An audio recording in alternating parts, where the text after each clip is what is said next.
Hello, everyone. Thank you for joining me today so I can welcome you to the Advancement Center and welcome to the world of magic and miracles, where the industry is bursting with newness, and soon all of humanity will be hearing the same message, bearing the truth of our being members of one family. Oh, and feeling the harmony existing with miracles and relying on the magic of life itself. That is why you are here today to hear this message, because it's thrilling. Just look at the magic of your being here at this moment to receive your welcome and acknowledgement of your song, your experience of being a member of a symphony orchestra rehearsing under the maestro. Yeah, I see it so clearly. Each one in our own way prepare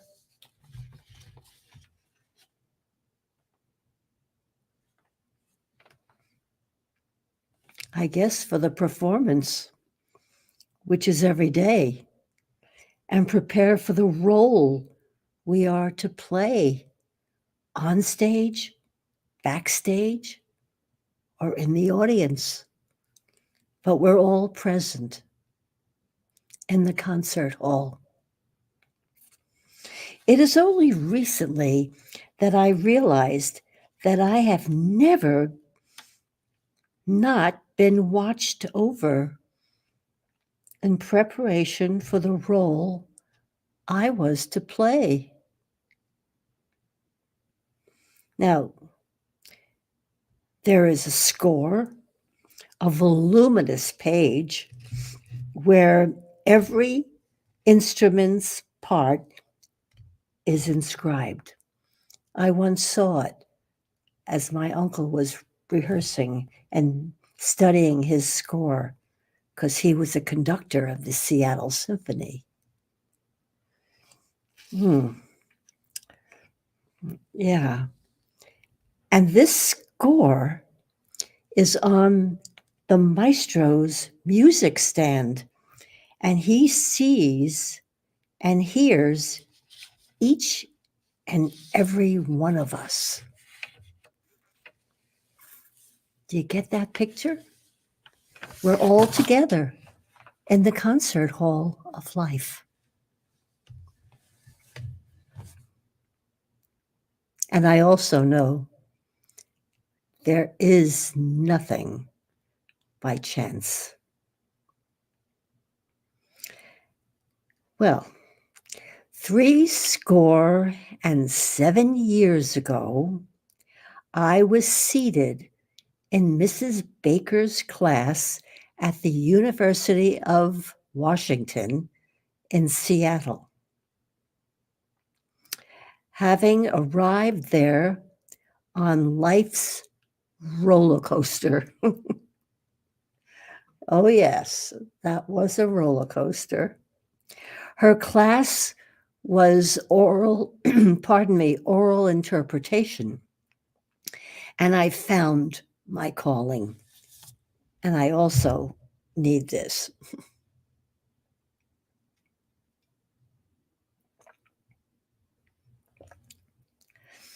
Mrs. Baker, upon hearing me read A Farewell to Arms by Ernest Hemingway, immediately entered me into the state competition.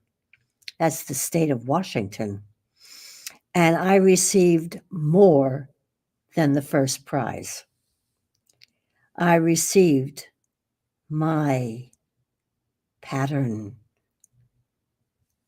or my picture of life's fulfillment. I was written into the score on the maestro's music stand. I was a voice on his score. I was orchestrated.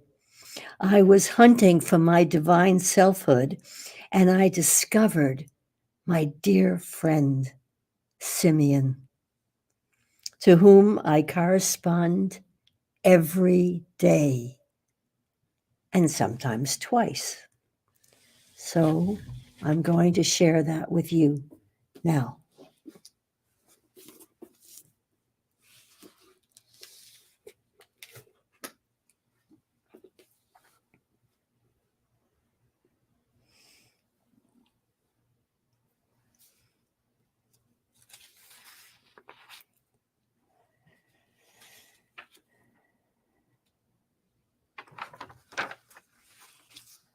Okay, I wrote this last night at about 8:17.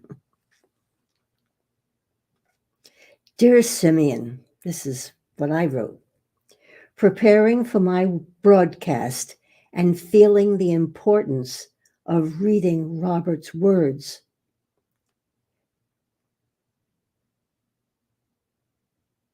These messages are for the world. I'll take that back. That's not what I wrote. I said, the message for the world is in his writings. I spoke his words at the time. Today, with the world in a greater state of need of his message, I am compelled to give voice to his words once again. I always value your words so highly. It is of utmost importance to receive your message. And he always answers. And I have to have another drink.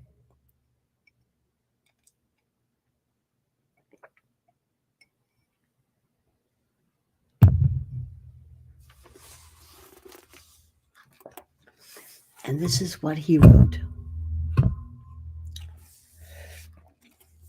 Dearest Barbara, your life has been orchestrated to be exactly where and how you are at this time. Yours and Robert's life has been intertwined since 1986, when you were both in transit.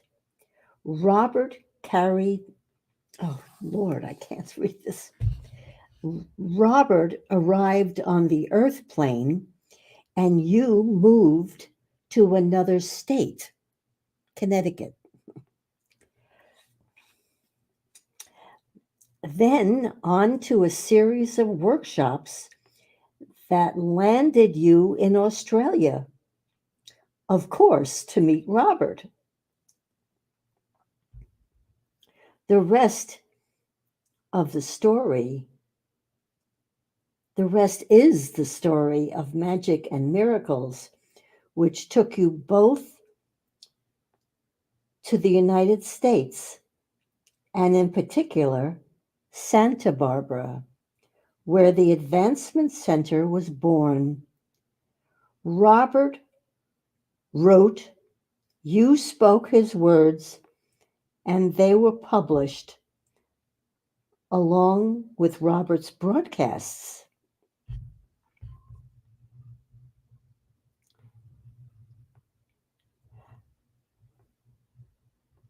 The center grew, and a team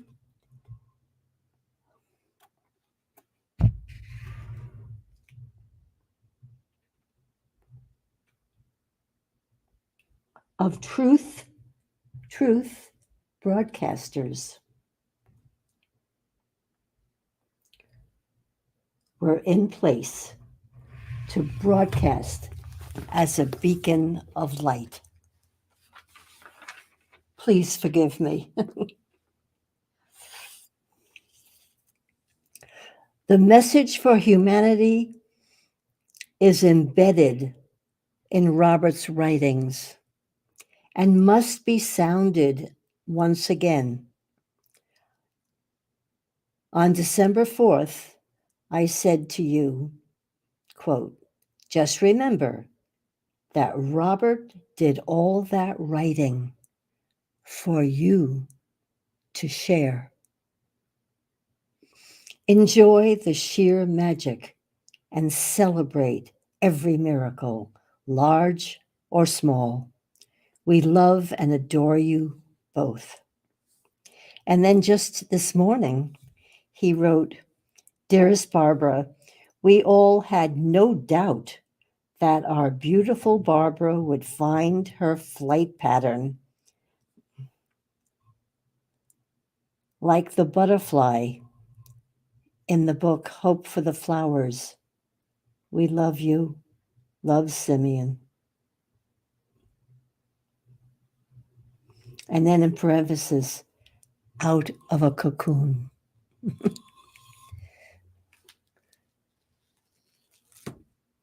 So you can see why I can't wipe the smile off my face. It has been more than awakening.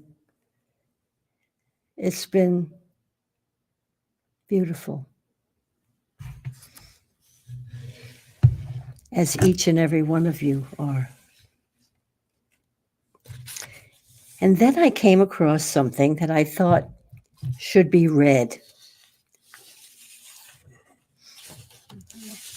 And this is a piece that was written about woman. When God created woman, he was working late on the sixth day. An angel came by and asked, why spend so much time on her? The Lord answered, have you seen all the specifications I have to meet to shape her? She must function on all kinds of situations. She must be able to embrace several kids at the same time, have a hug that can heal anything from a bruised knee to a broken heart. She must do all this with only 2 hands. She cures herself when sick and can work 18 hours a day. The angel was impressed. Just 2 hands? Impossible. And this is the standard model? The angel came closer and touched the woman. But you have made her so soft, Lord. She is soft, said the Lord. But I have made her strong. You can't imagine what she can endure and overcome. Can she think? The angel asked. The Lord answered, not only can she think, she can reason and negotiate. The angel touched her cheeks. Lord, it seems this creation is leaking. You have put too many burdens on her. She is not leaking. It is a tear. The Lord corrected the angel. What's it for? Asked the angel.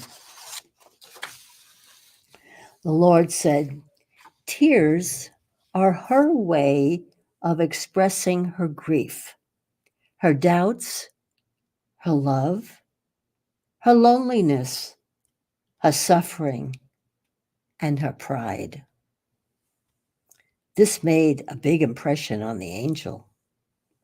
Lord, you are a genius. You thought of everything.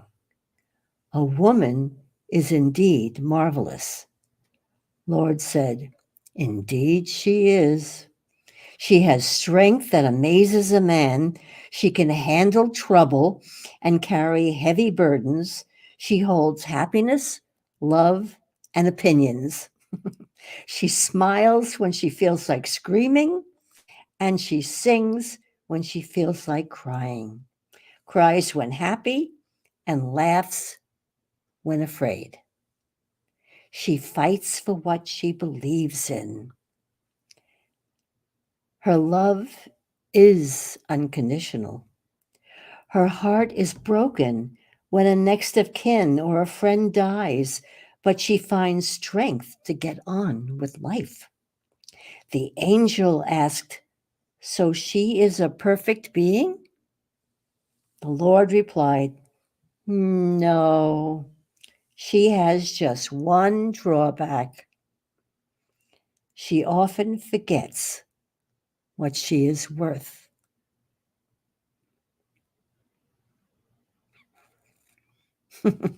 I hope you enjoyed that. I did.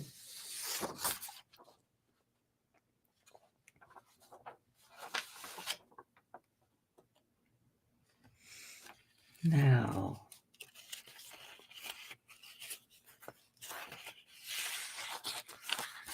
okay.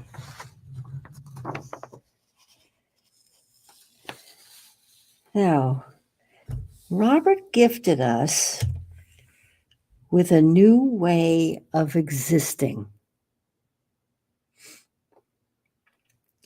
He wrote this 7 years ago in 2016, and I will share it with you now.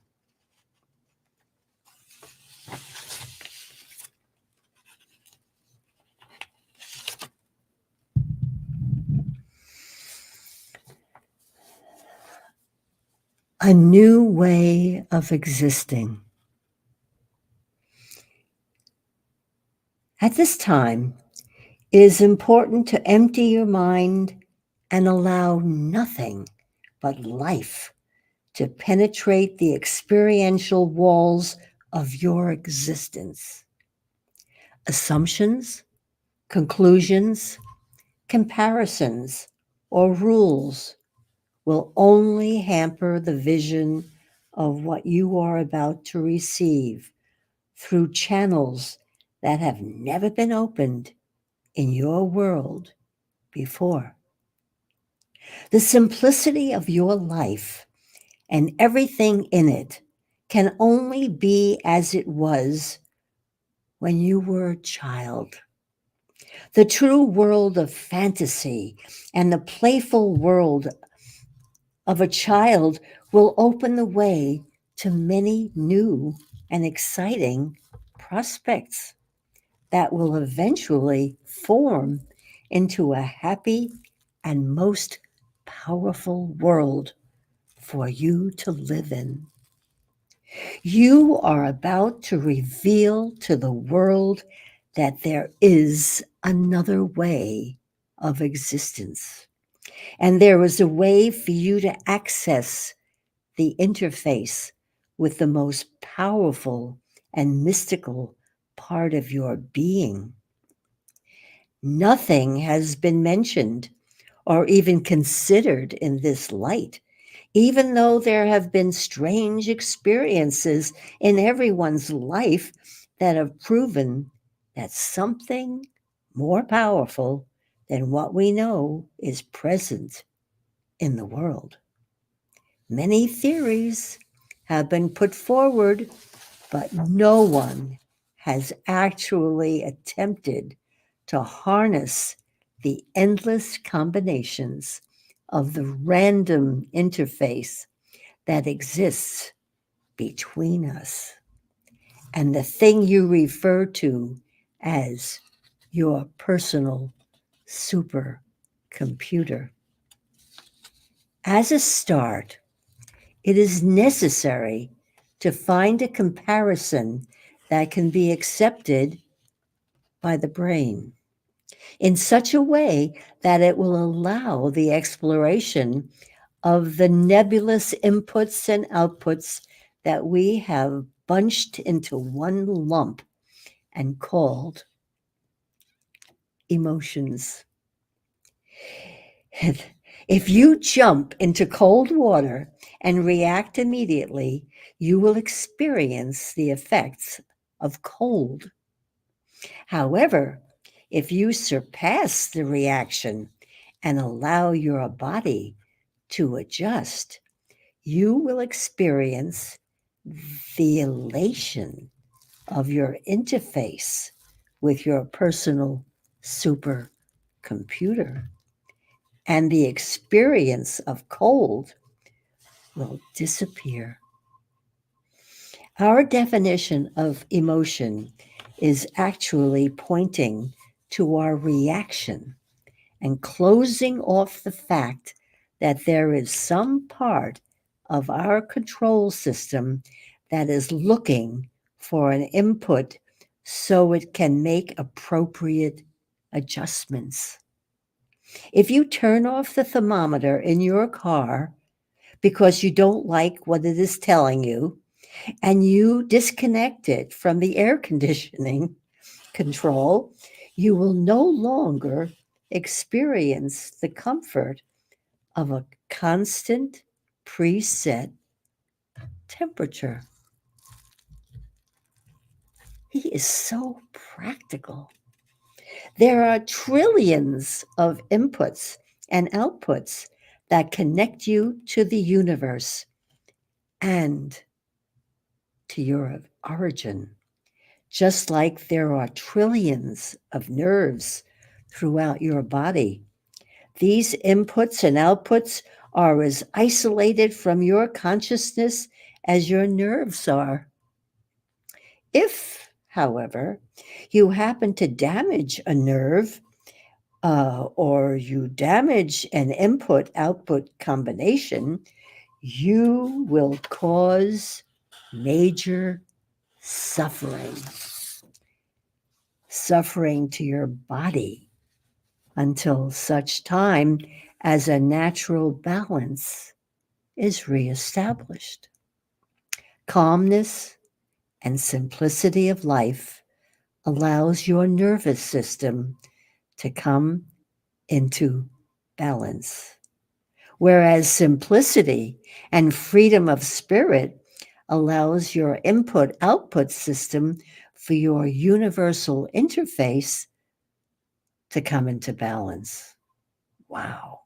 The task of communicating with your nervous system has been studied for many years, and thousands of solutions are tried every day. If you look honestly at each case, you will find that each person is responsible for their own nervous system. And once they are convinced of a cure, they go ahead and make themselves well. With our connection to the universe, we are each going to make ourselves well by accepting that we had it correct when we were children, then controlled ourselves into a type of darkness where our automatic control system has great difficulty working. Once we achieve the first step of convincing the mind that we should explore what is missing, we are free to take on the task and see what happens next. This leaves us with more than a solid brick wall of reaction that we normally experience and opens to the reality that somehow we know how to do this without knowing what this actually is. The factor that now comes into play is one of patience and gentle consideration of the fragile nature of every component of the child, like interface you have with your creator. The task of following your spirit is one that requires ultimate freedom and joy, with the inclusion of all the connections, fantasies, and stories that impress a young child. The thrill of finding something new and investigating for a short time before your spirit whisks you away to look somewhere else will bring something to life that you never expected. All serious events will disappear, and you will start programming the game of life in a way that brings joy to yourself and everyone around you. From here, we can say that the ball is rolling and that every person will have their own way of handling their unique makeup. The continuous interaction of joy and excitement will enable the growth of each person and enhance the connection with their most powerful attribute in life, their own personal supercomputer.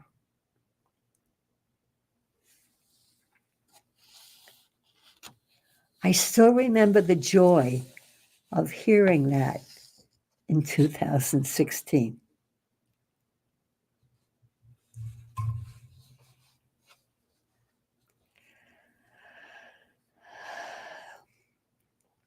Well, I just checked the clock and I have another wonder to share with you, but perhaps I'll wait till next week. It's called Lift Yourself Beyond Infinity. I look forward to sharing that with you. So, this week, at first, it was a disappointment because there was no art class. But then something so much greater was revealed, and that is the value of self-expression, which is what I was doing, or expressing your true self. And that is exactly what is required to play in the symphony of life under the baton of your creator. So, you are part of the symphony, you're part of the harmony. And as you enjoy a perfect life with perfect health and magic and miracles filling up your future, the music of life will be heard by humanity. It was so good to be with you today. Thank you for joining me. I am Barbara.